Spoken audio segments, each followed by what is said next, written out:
अक्सर ये सवाल उठता है, क्या मोहब्बत नफरत पर जीत पाती है? नागिन 7 की 15th एपिसोड में ना ये सवाल एक अजीब ही मोड़ लेता है।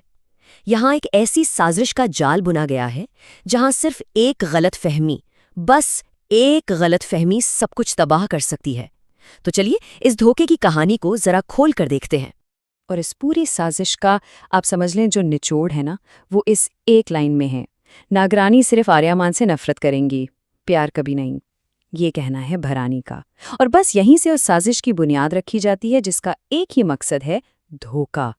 तो कहानी शुरू होती है प्रेम और प्रतिबंध से, यानी एक ऐसी मोहब्बत जिस पर पाबंदी है। और ये कोई मामूली पाबंदी नहीं है, ये एक ऐसी लव स्टोरी है जो अगर आगे बढ़ी तो एक भयानक तबाहकुन तारीख खुद को दोहरा सकती है। यही तो असल मसला है, एक नागिन और एक इंसान के बीच का प्यार। और इस कहानी की जो हीरोइन है वो है एक इच्छाधारी नागिन। इसका मतलब क्या है? ये एक ऐसी नागिन है जिसके पास 100 साल की तपस्या के बाद ये ताकत आ जाती है कि वो किसी का भी रूप ले ले, खासकर इंसानों का। अब देखिए, यही ताकत उसकी सबसे बड़ी कमजोरी भी बन जाती है। क्यों? क्योंकि इसी इंसानी रूप में उसे प्यार हो जाता है। तो नागरानी इस वक्त ऐसी कश्मकश में फंसी हैं कि बस एक तरफ उनका दिल है जो एक इंसान आर्यमान के लिए धड़कता है, और दूसरी तरफ है उनकी जिम्मेदारी, उनका फर्ज, अपने लोगों का बदला लेना, अपनी दुनिया को बचाना। इसलिए उनके साथी जो है ना, वो इस प्यार को एक तबाही समझते हैं। उन्हें लगता है कि ये एक ऐसी गलती है जिसका अंजाम बहुत बुरा होगा। और जैसा कि होता है, जहां दिल कमजोर पड़ता है वहीं साजिशों को पनपने का मौका मिल जाता है। और यहीं से कहानी अपने अगले और सबसे खतरनाक हिस्से में जाती है, एक गहरा षड्यंत्र। यहाँ हम देखेंगे कि कैसे एक शातिर दिमाग इसी मोहब्बत को धोखे का सबसे बड़ा हथियार बना देता है। भरानी का प्लान बिल्कुल स्टेप बाय स्टेप था। सोचा समझा 4 स्टेप्स। स्टेप 1, आर्यमन का रूप बदल लो, सिंपल, ताकि सारा इल्जाम उसी पर आए। स्टेप 2, नागरानी पर हमला करो, ठीक उस वक्त जब वो बेखबर हो। स्टेप 3, और ये बहुत जरूरी था, वार ऐसा करो कि वो जख्मी हो पर मरे नहीं, क्योंकि मकसद भरोसा तोड़ना था, जान लेना नहीं। और आखिर में स्टेप 4, एक ऐसी गलत फहमी पैदा कर दो कि मोहब्बत हमेशा हमेशा के लिए नफरत में बदल जाए। और प्लान कितना ठंडा और सोचा समझा था, इसका अंदाज़ा भरानी के इन लफ्ज़ों से लगा लें। मैंने जानबूझकर उनकी रीढ़ की हड्डी से दूर वार किया था, क्योंकि मैं जानती थी कि एक इच्छाधारी नागिन इतनी आसानी से नहीं मरेगी। देखा, मकसद जिस्म को चोट पहुंचाना था ही नहीं, असल जख्म तो रूह को देना था, एक ऐसा धोखा जिसकी भरपाई कभी ना हो सके। लेकिन हर शतरंज की बाजी में एक प्यादा होता है ना?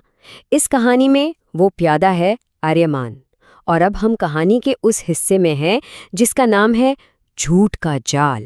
क्योंकि बेचारा आर्यमान, जिस पर नागरानी पर हमले का इल्जाम है, वो तो खुद एक और उससे भी बड़े धोखे में फंसा हुआ है।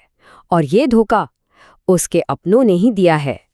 और आर्यमान की हालत क्या है?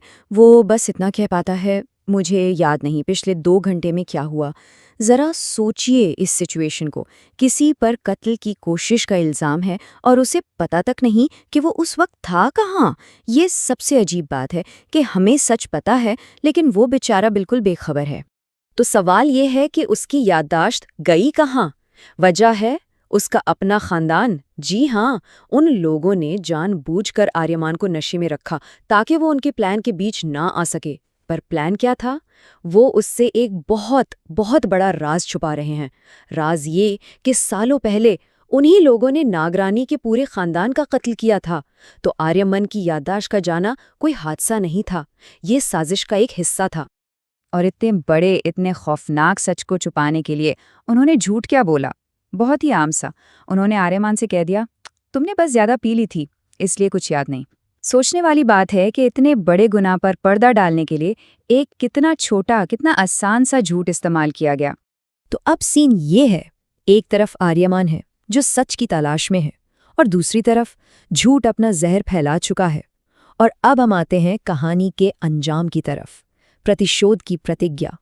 यहाँ अब मोहब्बत नहीं, सिर्फ इंतकाम की आग है जो एक टूटे हुए दिल में जल रही है।